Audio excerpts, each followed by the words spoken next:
खूंखार भूखा घोड़ा।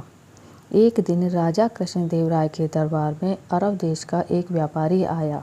उसके पास एक से बढ़कर एक अरबी घोड़े थे। व्यापारी ने हट्टे कट्टे और तंदुरुस्त अरबी घोड़ों की राजा कृष्णदेव राय के सामने इतनी तारीफ की कि उन्होंने फौरन उन घोड़ों को खरीदने का मन बना लिया। अच्छी कीमत देकर व्यापारी से सारे घोड़े खरीद लिए। व्यापारी खुशी खुशी वापस चला गया। महाराज बहुत खुश थे, लेकिन जब घोड़ों को रखने की बात सामने आई तो समस्या खड़ी हो गई। सारे अस्तबल पहले से ही भरे हुए थे, उनमें नए घोड़ों को रखने का स्थान नहीं था। इस समस्या का निदान राजगुरु ने सुझाया। राजगुरु ने महाराज को परामर्श दिया कि जब तक इन घोड़ों को रखने के लिए नए अस्तबल तैयार न हो जाएं, क्यों न एक एक घोड़ा हम मंत्रियों, दरबारियों और प्रजा में बांट दें। वे इन घोड़ों की देखभाल करेंगे और उसके बदले हर महीने उन्हें एक स्वर्ण मुद्रा दी जाएगी। महाराज को राजगुरु की ये सलाह जच गई और उन्होंने वे घोड़े अपने मंत्रियों और दरबारियों में बंटवा दिए। जो बचे घोड़े वे प्रजा में बांट दिए गए। महाराज का आदेश था, इसलिए सब लोग चुपचाप घोड़े लेकर अपने अपने घर चले गए। एक स्वर्ण मुद्रा में उन घोड़ों के चारे का प्रबंध करना और उनकी देखभाल करना बहुत कठिन था, लेकिन वे राजसी घोड़े थे, इसलिए उनकी देखभाल में कोई कोताही नहीं बरती जा सकती थी। सब अपना पेट काटकर घोड़ों की देखभाल करने लगे। एक घोड़ा तेनालीराम को भी मिला।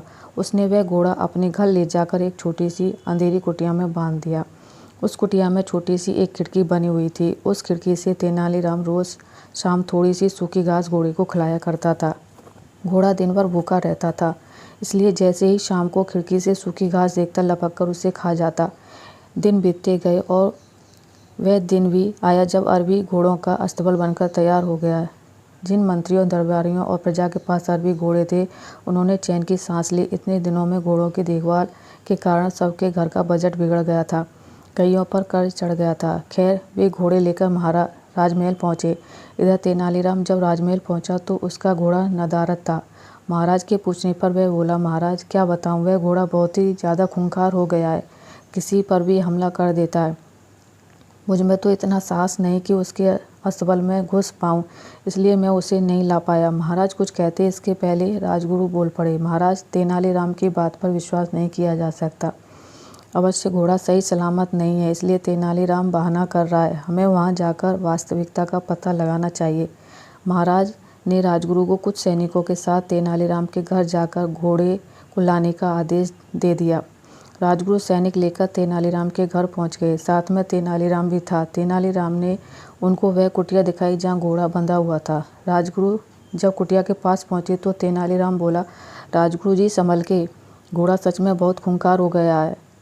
आप पहले खिड़की से मुआयना कर कीजिए। राजगुरु ने भी सोचा कि पहले खिड़की से ही मुआयना कर लेना उचित होगा। वह अपना मुंह खिड़की के पास ले गए। दिन भर से घोड़े ने कुछ खाया नहीं था। तेनालीराम शाम के समय ही उसे सूखी घास दिया करता था, इसलिए जैसे ही राजगुरु खिड़की के पास अपना मुंह लेकर गए, उनकी दाढ़ी को सूखी घास समझकर घोड़े ने मुंह में दबा लिया और खींचने लगा। राजगुरु दर्द से चीख पड़े।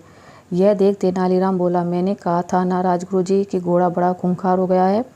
राजगुरु क्या कहते, बस दर्द से चीखते रहे और अपनी दाढ़ी छुड़ाने का प्रयास करते रहे, किंतु भूखा घोड़ा भी दाढ़ी छोड़ने को तैयार नहीं था। आखिरकार सैनिकों द्वारा तलवार से दाढ़ी काटकर अलग कर दी गई।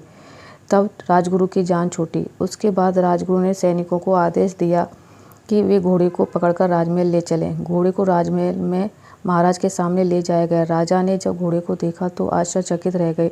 इतने महीने ढंग से कुछ खाने पीने को न दिए जाने के कारण उसका शरीर सूख गया था और वह एकदम मरियल दिख रहा था। अपने घोड़े की यह हालत देख महाराज बहुत क्रोधित हुए और तेनालीराम से बोले, ये क्या हालत कर दी तुमने घोड़े की। तेनालीराम बोला, महाराज एक स्वर्ण मुद्रा में मैं इसे जितना दाना पानी दे सकता था उतना मैंने दिया।